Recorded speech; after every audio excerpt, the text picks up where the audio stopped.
مومنوں، ہم اسماعیلی مسلمان قرآن شریف اور رسول اللہ کے بتائے ہوئے دین کے اوپر اپنے طریقے سے چلتے ہیں۔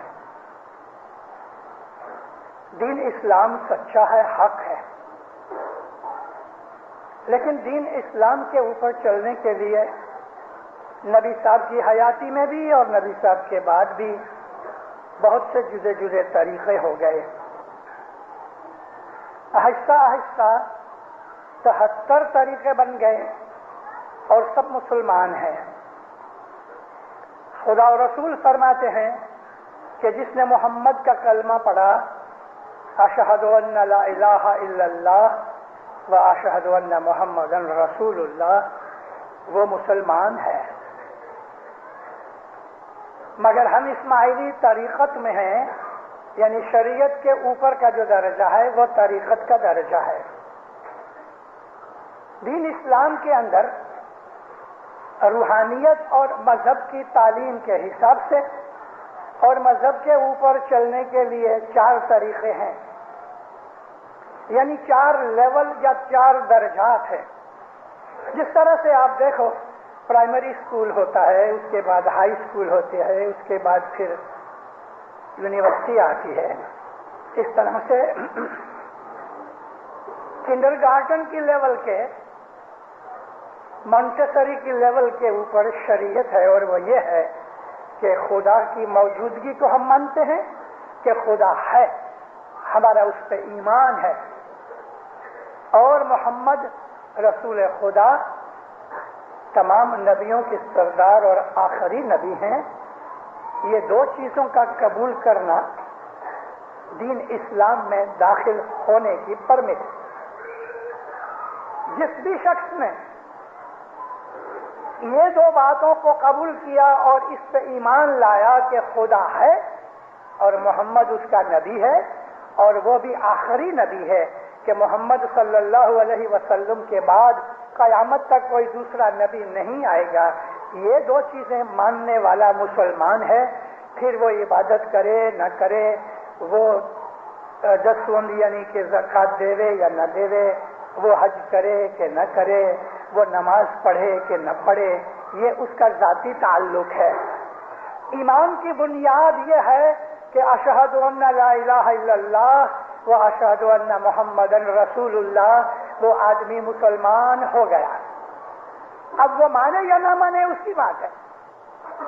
زبان سے اقرار کرنا رسول اللہ کی حدیث کے حساب سے کافی ہے۔ ہر انسان اپنی قبر میں سوئے گا، دوسرے کے جنازے میں کوئی انسان نہیں جائے گا۔ ہر انسان اپنی ہی قبر کے اندر اپنا حساب کتاب دے گا۔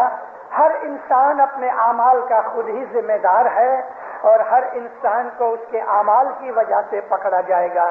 اللہ تعالیٰ فرماتا ہے کہ کسی بھی انسان کے گناہوں کی وجہ سے دوسرے انسان کو سزا نہیں ملے گی۔ اگر باپ نے گناہ کیے ہیں تو باپ جوابدار ہوگا، بچے نہیں۔ اگر شوہر نے گناہ کیا ہے تو بیوی ذمہ دار نہیں ہے۔ اگر بیٹے نے گناہ کیا ہے تو باپ ذمہ دار نہیں ہے۔ جس نے گناہ کیا ہے اسی کو اس کا حساب کتاب دے کے سزا ملے گی۔ ہاں، اللہ یوں فرماتا ہے کہ اگر تم نے نیکیاں کی ہیں تو میں تمہاری نیکیوں کا بدلہ تم کو بھی دوں گا، تمہاری اولاد اور کنبے والوں کو بھی دوں گا۔ گناہ کے اندر کوئی بھاگیدار نہیں، لیکن ہماری عبادت اور ہماری نیکیوں کے اندر ہماری فیملی موجود ہے، اور خدا تعالیٰ ہماری دعاؤں کو ہماری فیملی کے لیے جو مانگتے ہیں وہ قبول کرتا ہے۔ تو میرا مطلب یہ تھا کہ اللہ کی ہستی کو قبول کرنا اور محمد رسول کو خدا کے آخری نبی کے طور پہ قبول کرنا، یہ اسلام کی بنیاد ہے، اور وہ آدمی مسلمان ہے لیکن مومن نہیں۔ خدا تعالیٰ نے قرآن شریف کے اندر مومن اور مسلمان کی تفاوت کی ہے۔ تو مومن کون؟ مومن اس کو کہتے ہیں کہ جو رسول کے حکم کے مطابق، خدا کے حکم کے مطابق عبادت کرے اور اپنی زندگی بنائے۔ نبی کریم صلی اللہ علیہ وآلہ وسلم نے اپنی 63 برس کی زندگی میں 23 برس نبوت کا کام کیا، اور 23 برس نبوت کا کام اس طرح کیا کہ جیسے جیسے جو قوم تھی تیار ہوتی گئی، تیسے تیسے خدا کی وحی اترتی رہی، اور یہ قرآن شریف جو ہے 23 برس لگے، 23 ایئرز لگے نازل ہونے میں۔ یہ سارا قرآن کو ایک وقت پارسل میں نہیں آیا، آہستہ آہستہ تھوڑا تھوڑا تھوڑا اترتا رہا، اور اس کو لکھتے رہے، جمع کرتے رہے، 23 ایئرز ہوئے۔ میں بہت دفعہ اپنی وعظوں کے اندر جب کوئی ریفرنس دیتا ہوں تو میں نے شیعوں کی ریفرنس بہت کم دی ہے، کیونکہ ہم خود شیعہ ہیں، اور اپنی ہی ریفرنس دینا تو بڑائی نہیں، مگر میں ہمیشہ عام طور پہ ناٹ ایکسکلوسیولی 100%، لیکن میں آفٹن ان کی ریفرنسز دیتا ہوں کہ جو ہم کو کرٹیسائز کرتے رہتے ہیں۔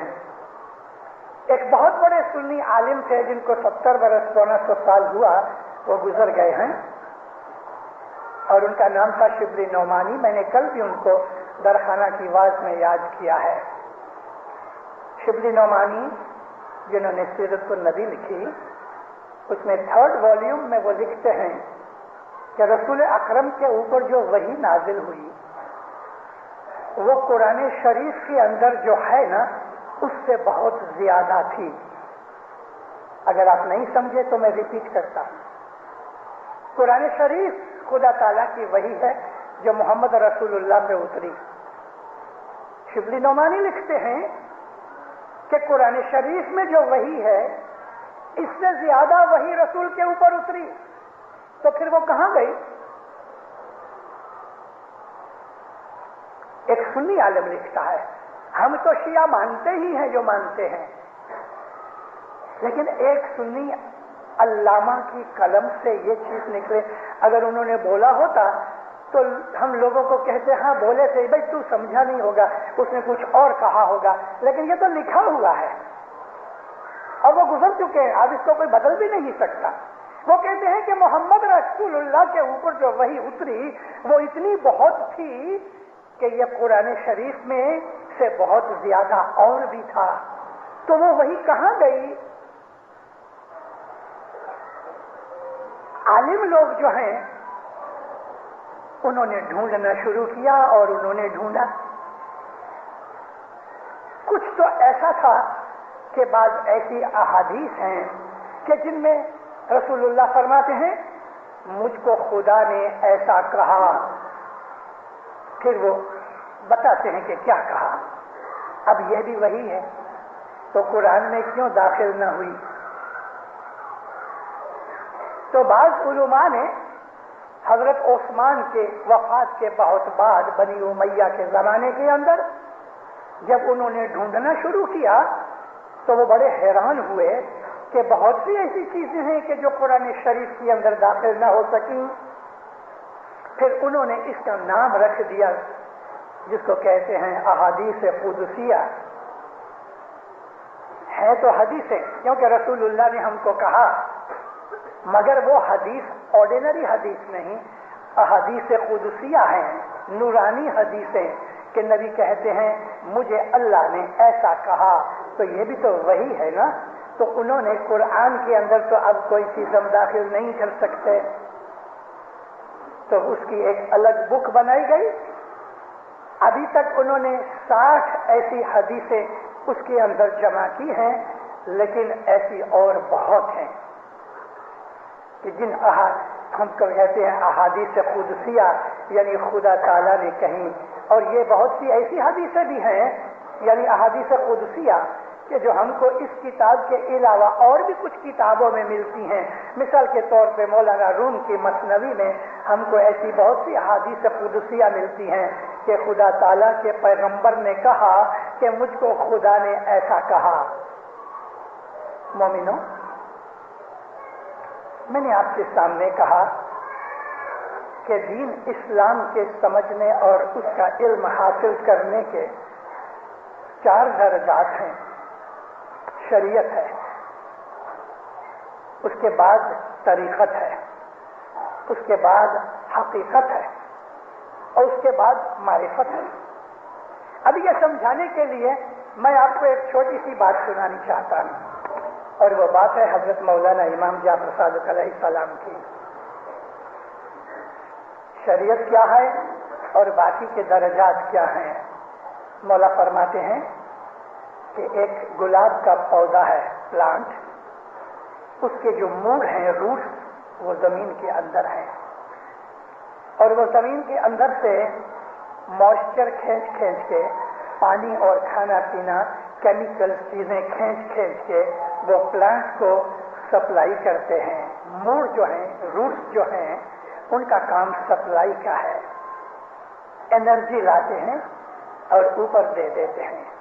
تو مولانا جعفر صادق علیہ السلام فرماتے ہیں جو روٹس ہیں وہ ایمان ہے، اور یہ جو سٹیم ہے اور برانچز ہیں یہ شریعت ہے، اور اس کو جو چھوٹے چھوٹے بڈز لگتے ہیں، کلیاں لگتی ہیں، تو یہ طریقت ہے۔ یہ کلیاں تھوڑے ٹائم کے بعد کھل جاتی ہیں، بلوم ہوتی ہیں، تو وہ پھول بن جاتی ہیں، یہ حقیقت ہے۔ اور اس میں پھر خوشبو پیدا ہوتی ہے، تو یہ خوشبو جو ہے یہ معرفت ہے۔ کیسی اچھی طریقے سے ہمارے مولا نے ہمیں سمجھایا ہے۔ جو روٹس ہیں وہ ایمان ہے، اور اس کی جو سٹیم اور برانچز ہیں، ڈانکھڑیاں ہیں، شاخیں ہیں، پتے ہیں، یہ شریعت ہے۔ اس کو کلیاں لگتی ہیں۔ ابھی ایک بڈ لے کے، گلاب کے پھول کی ایک کلی لے کے اس کو چھری سے کاٹو، سونگھو تو اس میں سے خوشبو نہیں ہوئے گی۔ جب تک کہ یہ پھول نہیں بنے گی تب تک اس کے اندر خوشبو نہیں آئے گی۔ یہ جو بڈ ہے یہ طریقت ہے، اس کو حقیقت تک کھلنے دو۔ جب یہ بلوم ہو جائے، حقیقت بن جائے، تب اس کے اندر سے خوشبو آتی ہے۔ یہ جو خوشبو ہے یہ معرفت ہے۔ اللہ کے اوپر ایمان رکھنا لازم ہے، محمد کے اوپر ایمان رکھنا لازم ہے۔ یہ تو ہوئے روٹس، کیونکہ خدا اور محمد کے اوپر یقین ایمان رکھے بغیر وہ آدمی مسلمان ہی نہیں، پلانٹ کھڑا ہو ہی نہیں سکتا اگر روٹس نہیں ہے تو۔ اب جب روٹس مضبوط ہو گئے، خدا اور رسول کے اوپر ایمان مضبوط ہو گیا، تو اب اس کے جو سٹیمز ہیں اور برانچز ہیں، یہ برانچز شریعت ہے۔ ایسی 73 برانچز ہیں اسلام کے اس پلانٹ کی۔ ان 73 برانچز کے اندر ایک مین برانچ ہے کہ جو سارے پلانٹ کو سنبھالے رکھی ہوئی ہے، یہ مین برانچ ہے، وہ اسماعیلی طریقہ ہے۔ کیونکہ مین برانچ اگر نہیں تو چھوٹی چھوٹی برانچز جو ہیں سڑ جاتی ہیں، گر جاتی ہیں۔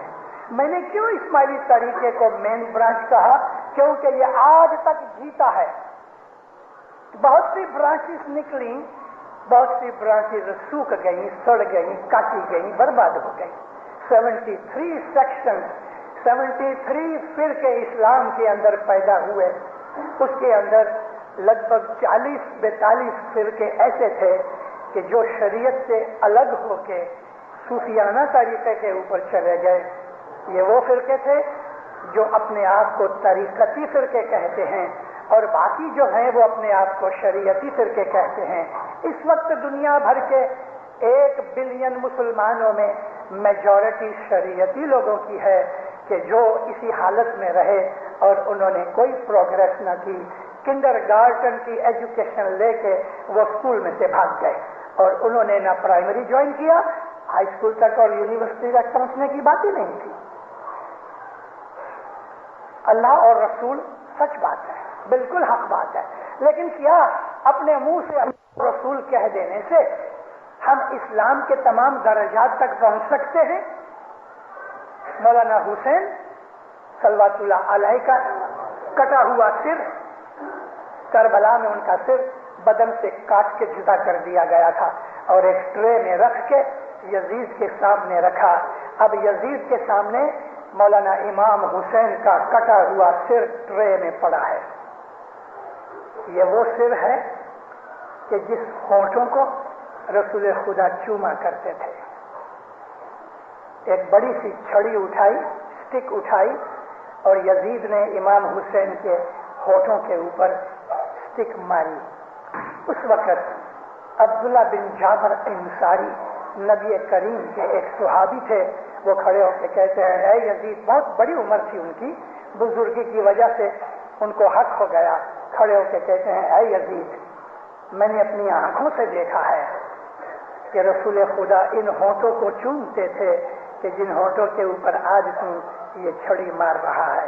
تو شرمندہ ہو کے چھڑی رکھ دی. اس وقت وہ بولا کہ آج دیکھا تم نے امام حسین کا سر کٹا ہوا میرے سامنے پڑا ہے، یہ ہماری شان ہے. جیسے ہی اس کے منہ سے یہ الفاظ نکلے فوراً اذان ہوئی. دوپہر کی اذان ہوئی تو مولانا امام زین العابدین کہتے ہیں اے خلیفہ، یہ ہماری شان ہے. کون سی شان؟ اذان. اذان میں کیا ہے؟ اللہ اکبر اللہ اکبر اللہ اکبر اللہ اکبر، ادھر بھی منہ کر کے ادھر بھی منہ کر کے اشہد ان لا الہ الا اللہ، دونوں طرف منہ کر کے یہ شہادت دی گئی. اور پھر جس کے اوپر مولانا امام زین العابدین نے کہا کہ یہ ہماری شان ہے تو وہ تھا کہ اشہد ان محمد رسول اللہ. اے یزید، یہ ہماری شان ہے کہ جس کے سامنے تو سر جھکاتا ہے، اور جب تک تو محمد کا کلمہ نہیں پڑھتا تب تک تو اسلام میں ہے ہی نہیں. شرم سے منہ نیچے ہو گیا. شریعت یہ ہے کہ خدا اور رسول پہ ایمان لے آنا. اسلام کے اوپر چلنے کا طریقہ کیا؟ نماز پڑھو، ہاں پڑھو. مطلب کیا نماز کا؟ کیوں نماز پڑھنی چاہیے؟ اس لیے کہ خدا کے حضور میں کھڑے ہو کے ہم اس کی بڑائی کریں اور ہم کچھ دعائیں مانگیں اور اپنی شکر گزاری کا اظہار کریں. اگر یہ چیز نہیں تو کچھ بھی نہیں. اگر ایک ہندو کسی اسلامی ملک میں چلا جائے اور اس کو لوگ زبردستی کرنے اس ڈر سے، وہ ہندو دل میں اس کے اللہ رسول سے ایمان نہیں، لیکن وہ کسی جگہ یا مسجد میں جا کے کانوں تک ہاتھ لے جائے، کھڑا ہو جائے، اگر سنیوں کا زور ہے تو ہاتھ باندھ لے اور اگر شیعوں کا زور ہے تو ہاتھ کھلے رکھے اور پھر گھٹنوں کو ہاتھ لگا کے سجدے میں چلا جائے تو لوگ کہیں گے ہاں اس نے نماز پڑھی. یعنی کہ نماز کیا ہے؟ کانوں تک ہاتھ لے جاؤ، ہاتھ باندھ کے کھڑے ہو جاؤ، گھٹنوں تک رکوع کرو اور سجدے کرو. مگر اندر کیا پڑھنا چاہیے، ایمان کیا ہے، اس کو کون دیکھتا ہے؟ خدا کے سوا کوئی نہیں دیکھتا. نماز یعنی کہ عبادت. عربی زبان کے اندر جو لفظ صلاۃ ہے وہ قرآن کا لفظ ہے. نماز قرآن کا لفظ نہیں ہے. نماز کا لفظ ایرانی لوگوں نے جب وہ مسلمان ہو گئے حضرت عمر کے زمانے کے اندر، تو وہ اپنی عبادت کو، یہ جو پارسی لوگ ہیں جو آگ کی پوجا کرتے ہیں، ان کے مذہب کے اندر ان کی عبادت کو نماز کہتے ہیں. پارسیوں کی جو عبادت ہے اس کا نام ہے نماز. اس لیے دینداروں، ہمارے اماموں ہمارے پیروں نے نماز کا لفظ کبھی یوز کیا ہی نہیں ہے، کیونکہ ہم کسی دوسرے مذہب کے لفظ کے ساتھ اپنی عبادت جوڑنا نہیں چاہتے۔ دنیا کے اندر میں نے عرض کی کہ 1 بلین مسلمان ہیں، 100 کروڑ مسلمان ہیں، اس کے اندر نماز کا لفظ یوز کرنے والے یا تو فارسی بھاشا بولنے والے ہیں یا اردو بولنے والے ہیں، یعنی کہ ہندوستان پاکستان کے مسلمان اور افغانستان ایران کے مسلمان، بس ان تمام مسلمانوں کو اکٹھا کرو تو 20 کروڑ بھی نہیں ہوتے، تو 80 کروڑ آدمی تو نماز کا نام نہیں لیتے، اور یہ 15-20 کروڑ آدمی نماز کر رہے ہیں۔ ایسا کہو خدا کی عبادت کرو۔ الصلاۃ کا مطلب ہے خدا سے دعا مانگنا۔ آپ میں سے اگر کوئی عربی جانتا ہے اس کو میں کہتا ہوں کہ القاموس کی ڈکشنری جا کے دیکھے کہ جو عربی زبان کی سب سے موسٹ آتھینٹک ڈکشنری ہے۔ الصلاۃ کا مطلب ہے دعا مانگنا، خدا تعالیٰ کے حضور میں عاجزی کرنا۔ اگر ایک آدمی خدا تعالیٰ کے اوپر ایمان رکھتا ہے، محمد کے اوپر ایمان رکھتا ہے، تو اس کو یہ کہا گیا ہے یا ایھا الذین آمنوا، اے ایمان لائے ہو وہ لوگ۔ یہاں خدا نے نہیں کہا یا ایھا المسلمین۔ میں آج آپ کو ایسی چیزیں بتا رہا ہوں کہ اگر آپ دھیان سے سنیں گے تو آپ کو اپنے مذہب کی حقیقت کا پتہ لگے گا۔ قرآن پاک کی اس آیت میں اور بھی بہت سی آیتیں ہیں جہاں خدا تعالیٰ نے مسلمانوں کو ایڈریس کر کے کہا ہے، کہیں خدا تعالیٰ نے ساری دنیا کے انسانوں کو ایڈریس کیا ہے، لیکن جگہ جگہ خدا تعالیٰ نے مومنوں کو ایڈریس کیا ہے، مسلمانوں کو نہیں۔ یا ایھا المسلمین نہیں کہا، یا ایھا الذین آمنوا، اے وہ لوگوں کہ جو ایمان لائے ہو، اطیعوا اللہ، خدا کی تابعداری کرو، واطیعوا الرسول، اور محمد کی رسول کی تابعداری کرو، واولی الامر منکم، اور اس کی کہ جو تمہارے اندر موجود حکم کرنے کی طاقت اتھارٹی رکھتا ہے۔ بہت سے مفسروں نے، یعنی قرآن شریف کو سمجھانے والوں نے کہ جو شیعہ نہیں تھے، انہوں نے اس کا ترجمہ یہ کیا کہ تمہارے اندر جو حاکم ہوئے اس کی تابعداری کرو۔ تو شیعہ لوگ کہتے ہیں ارے بھائی معاویہ بھی تو حاکم تھا کہ جو علی نبی کا دشمن تھا، بعد میں بھلے مسلمان ہو گیا، اچھا چلو معاویہ کو چھوڑ دو، اس کا بیٹا یزید تھا، وہ شرابی تھا، زانی تھا، سب طرح کی بدیاں تھیں، خود اس سنی بھی اس بات کو مانتے ہیں۔ تو کیا یزید جو خلیفہ بن گیا، اگر ہم اس کو اولی الامر کہتے ہیں تو اللہ کی تابعداری اور محمد کی تابعداری، یعنی محمد اس لائق ہے کہ وہ اللہ کے بازو میں کھڑا ہو جائے، یعنی کہ خدا نے اپنی تابعداری کو محمد کی تابعداری کے ساتھ ملایا ہے، یعنی اگر آپ نے محمد کی تابعداری کی تو اس کا مطلب ہے آپ نے خدا کی تابعداری کی۔ اب ہم یزید کو محمد کے پاس استغفر اللہ کھڑا کر دیتے ہیں، تو کیا یزید اس لائق ہے کہ وہ محمد جیسی شخصیت یا حیثیت یا اتھارٹی رکھے؟ کیا یزید اولی الامر اگر ہے تو یزید کی تابعداری کا نام محمد کی تابعداری؟ اگر یہ بات ہے تو سب سے پہلے امام حسین نے ہی یزید کی بات نہ مانی۔ اگر یزید اولی الامر ہوتا تو امام زمان اس زمانے کے مولانا حسین یزید کے حکم سے دور نہ جاتے، اس کا حکم مانتے۔ خود امام زمان نے، اس زمانے کے امام نے، جو رسول اللہ کے نواسے تھے، بیٹی کے بیٹے تھے اور جید عالم تھے، رسول اکرم ان کو سینے سے لگا کے کہتے ہیں انا من الحسین، میں حسین میں سے ہوں، حسین منی، حسین میرے میں سے ہے۔ یعنی اپنے آپ کو حسین کے مطابق بنا دیا، یعنی میں اور حسین دونوں ایک ہیں، اپنے آپ کو حسین کے درجے پہ بنا دیا، حسین کو اپنا درجہ دے دیا۔ دیکھا، اب اس درجے کے اوپر کوئی دوسرے کھڑے ہو سکتے ہیں؟ اولی الامر جو ہے وہ یہی ظاہر کرتا ہے کہ خدا تعالیٰ جس کو یہ طاقت دے دے، خلافت خدا نے نہیں بنائی، خلافت تو چھین لی گئی۔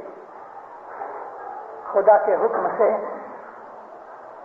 محمد رسول اللہ نے غدیر خم کے اندر علی کا ہاتھ پکڑ کے اونچا کر کے یہاں تک لوگوں کو بتایا کہ میں جس کا مولا ہوں علی اس کا مولا ہے۔ اور رسول اکرم نے صرف اتنا ہی نہیں بلکہ سب کو حکم کیا کہ آ کے علی کی بیعت کرو۔ بہت سے علماء، بہت سے رائٹرز، بہت سے آدمی اس بات کو چھپاتے ہیں، بعض کہتے ہیں کہ غدیر خم جیسا واقعہ ہوا ہی نہیں۔ ارے میں ان کو کس نام سے پکاروں؟ اگنورنٹ کہوں یا اور کیا کہوں؟ جاہل کہوں اور کیا کہوں؟ وہ کہتے ہیں کہ ایسا واقعہ ہوا ہی نہیں، اور کتابیں بھری ہوئی ہیں، پرانی سے پرانی کتابوں میں بھی یہ چیزیں موجود ہیں۔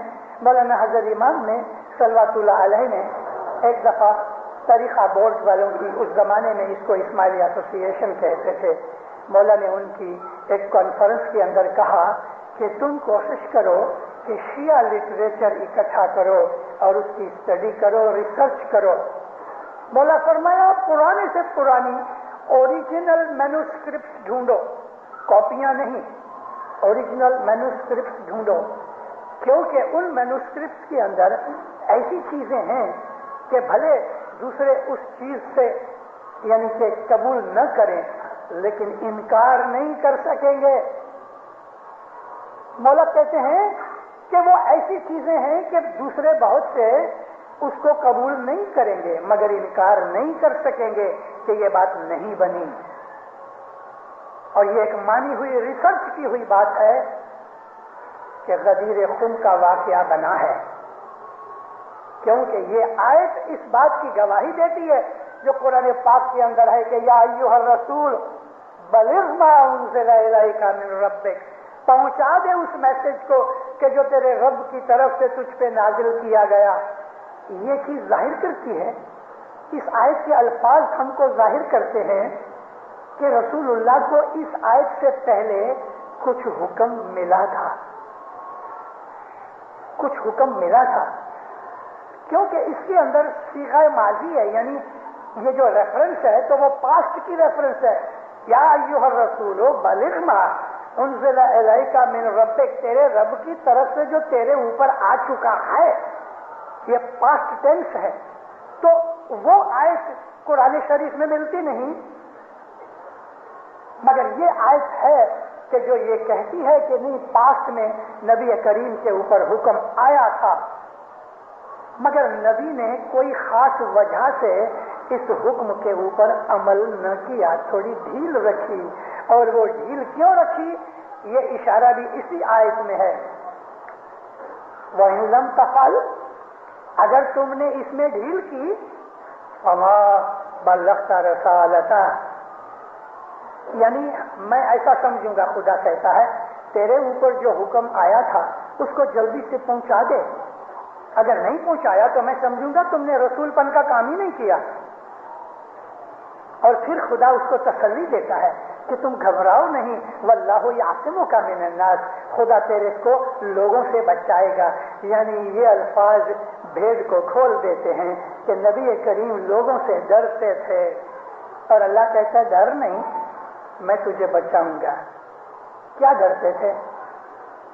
ڈرتے یہ تھے کہ اگر علی کی تعریف اور حاکمیت کو ظاہر کریں گے تو لوگ کہیں گے دیکھا اپنا جمائی ہے نا، اپنا داماد ہے نا، اس لیے ہمارے اوپر اپنے داماد کو حاکم بنا گیا۔ اب جب یہ آیت اتری تو نبی کریم کھڑے ہوئے، غدیر کا واقعہ ہوا، علی کی مولائی ڈکلیئر ہوئی۔ اتنا نہیں، رسول اکرم نے فرمایا کہ تمام عورت مرد آ کے اس کی بیعت کرو۔ رسول اکرم نے اپنی پگڑی علی کے سر پہ رکھ دی اور حکم کیا سب لوگ اس کی بیعت کرو. سب سے پہلے 1,20,000 آدمیوں میں سے سب سے پہلے جس نے بیعت کی تو وہ حضرت عمر بن خطاب تھے کہ جو بعد میں دوسرے خلیفہ بنے, اور انہوں نے سب سے پہلے آ کے بیعت کی. مبارک مبارک بخ بخ یا علی ابن ابی طالب انت مولائی و مولائے کل المسلمین والمسلمات والمومنین والمومنات. اے علی مبارک مبارک, اے ابو طالب کے بیٹے میری مبارک, آپ میرے مولا ہو. انت مولائی, آپ میرے مولا ہو, اور تمام مسلمان عورتوں مردوں کے اور مومن عورتوں مردوں کے آپ مولا ہو. خود حضرت عمر کے منہ سے بھی مسلمان کا لفظ جدا نکلا, مومن کا جدا نکلا, یعنی مسلمان اور تھے مومن اور تھے. وگرنہ یہ کہنے کی ضرورت کیا تھی؟ اگر یہ کہہ دیتے کہ کل المسلمین تو کافی تھا, لیکن نہیں, اس کو خلاصہ کر کے کہا کل المسلمین والمسلمات, مسلمان مرد اور مسلمان عورتیں, مسلمان مومن عورتیں مومن مرد, اس طرح خلاصہ کر کے کہا. تواریخ پڑھو. اب میں نے آپ کے سامنے وہ چیزیں رکھی ہیں. اب تو میں نے کہا کہ میں اپنے گھر کی چیز نہیں دیتا, میں غیروں کی چیز دیتا ہوں تاکہ آپ سمجھ سکو. تو دیندارو, یہ جو ہمارا طریقہ ہے, اسلام دین کے اوپر چلنے کے 73 طریقے ہیں. ہمارا طریقہ یہ ہے کہ ہم محمد صلی اللہ علیہ وآلہ وسلم کے کہنے سے کہ جس نے خدا سے یہ اتھارٹی لی کہ علی تمہارا مولا ہے, ہم نے علی کو اپنا مولا مان لیا. اور اس وقت بھی لوگوں نے علی کو مولا مانا. 1,20,000 مسلمان عورتوں مردوں نے, پہلے مردوں نے پھر عورتوں نے مولا علی کی بیعت کی, اور یہ سلسلہ 3 دن تک چلتا رہا. علی کی جو مولائی تھی وہ حق ہو گئی. ہم اسماعیلی اور ہماری طرح اور بھی بہت سے دوسرے مومنین ہیں, مسلمان ہیں کہ جو علی کی مولائی کو مانتے ہیں, لیکن بعضوں نے علی کی مولائی کو نہیں مانا. تو انہوں نے رسول اللہ کے ساتھ کیے ہوئے پرومس کو توڑ دیا. جنہوں نے علی کی مولائی کو نہیں مانا انہوں نے نبی کریم کی تابعداری نہیں کی. جس نے نبی کی تابعداری نہیں کی اس نے اللہ کی تابعداری نہیں کی. میں تو اپنی بات کرتا ہوں.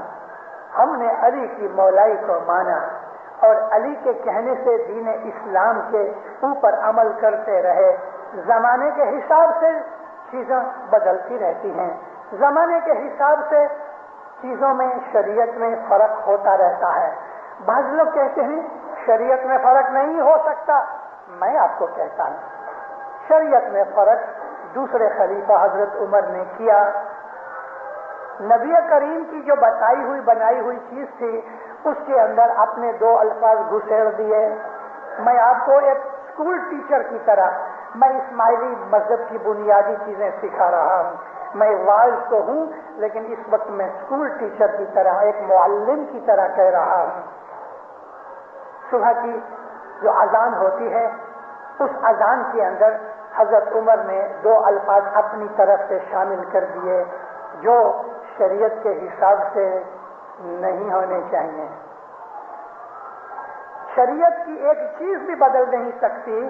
تو حضرت عمر نے اپنی خلافت کے زمانے میں یہ کہہ دیا کہ اس میں 2 الفاظ مکس کرو, اور وہ 2 الفاظ کیا تھے؟ الصلاۃ خیر من النوم, نیند کرنے سے نماز پڑھنا اچھا ہے. الفاظ اچھے ہیں, بیوٹیفل ہے اور حق ہے کہ نیند کرنا, اس سے تو عبادت کرنا اچھا ہے. لیکن کیا حضرت عمر کو یہ حق تھا؟ کیونکہ ان کے پہلے خلیفہ ابو بکر تھے, انہوں نے تو کوئی چینج نہ کیا اور رسول اللہ کی بتائی ہوئی چیز پہ رہنے دیا. تو یہ چیز ظاہر کرتی ہے کہ ضرورت کے حساب سے, میں آپ کو اس کے اوپر کریٹیسائز نہیں کرتا, میں آپ کو ایک ایگزامپل دیتا ہوں کہ یہ چیز ظاہر کرتی ہے کہ ضرورت کے حساب سے شریعت میں چینج ہو سکتا ہے, جو حضرت عمر نے یہ چینج کیا. اگر ہمارا امام زمانے کے حساب سے شریعت کے اندر کچھ چینج کرے تو امام کو خلیفہ سے زیادہ رائٹ ہے، کیونکہ وہ آل رسول ہے اور امام ہے۔ اس لیے دینداروں، ہم اسماعیلی بہت سی ایسی چیزیں ہیں شریعت کی کہ جن کے اوپر ہم عمل نہیں کرتے، کیونکہ زمانے کے حساب سے تھوڑی لچک ہونی چاہیے۔ انگلش میں کہتے ہیں الاسٹیسٹی، تھوڑی لچک ہونی چاہیے۔ میں آپ کو مثال دوں، آج اس وقت یونائٹڈ اسٹیٹس کے اندر 10 لاکھ مسلمان ہیں۔ ان 10 لاکھ مسلمانوں کے اندر لگ بھگ 9 لاکھ کالے لوگ ہیں۔ امریکہ کے اندر کالے بہت ہیں، بلیک پیپل، اور ان کا سب سے بڑا آدمی جو ہے ان کے مذہب کا وہ ایلیجا محمد ہے۔ میں اس کو ایک دفعہ ملنے گیا تھا۔ 9 لاکھ یا اس سے بھی شاید زیادہ، میری فگر کم نہیں ہے، یعنی سوری زیادہ نہیں ہے بلکہ کم ہے، تو 10 لاکھ مسلمان ہیں آج۔ اس میں سے 1 لاکھ مسلمان وہ ہیں کہ جو مڈل ایسٹ میں سے آئے ہیں یا تھرڈ ورلڈ کنٹریز میں آئے ہیں، انڈینز ہیں، پاکستانی ہیں، افغانی ہیں، ایرانی ہیں، عرب ہیں۔ 1 لاکھ سے زیادہ ہیں۔ یہ مسلمان 5 وقت کی نماز پڑھ نہیں سکتے۔ اگر شریعت کو ہم ریجڈ بناتے ہیں تو یہ لوگ مسلمان رہتے ہی نہیں، وہاں کی لائف ایسی ہے۔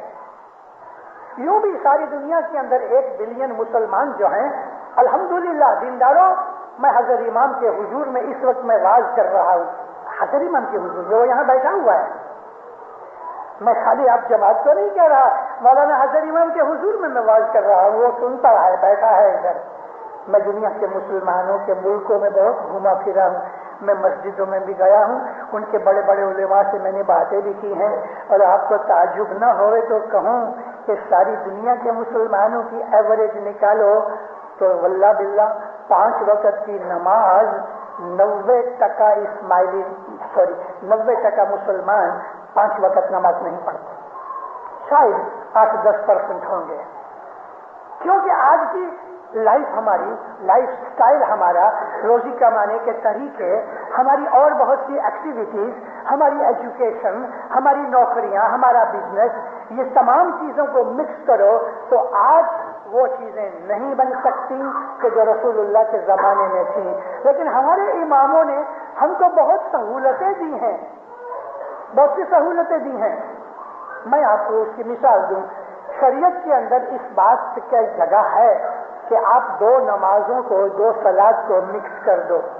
میں آپ کو مثال دینا چاہتا ہوں، دوپہر کی نماز کو ظہر کہتے ہیں، ظہر کی نماز، اور جو 4-4:30 بجے نماز ہوتی ہے اس کو نماز عصر کہتے ہیں۔ تو شریعت میں اس بات کی چھوٹ ہے کہ آپ یہ 2 نمازیں ملا کے پڑھ سکو۔ یہ بھی چھوٹ ہے کہ کبھی آپ صبح کی نماز بھول گئے اور آپ کو 10 بجے 11 بجے یاد آئی تو آپ صبح کی نماز جو لیٹ ہو گئی اور ظہر کی نماز کے جو 1 گھنٹے کے بعد آنے والی ہے، آپ دونوں نمازوں کو پڑھ سکتے ہو، ایڈوانس میں بھی پڑھ سکتے ہو، قضا کے بعد بھی پڑھ سکتے ہو۔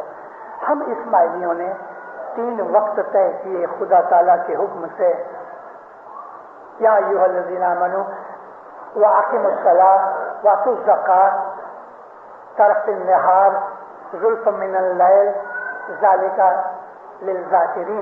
مگر ذالک للذاکرین سے پہلے ایک اور فقرہ ہے جو میں بعد میں بتاؤں گا۔ فقرہ یہ ہے کہ ان الحسنات یذھبن السیئات،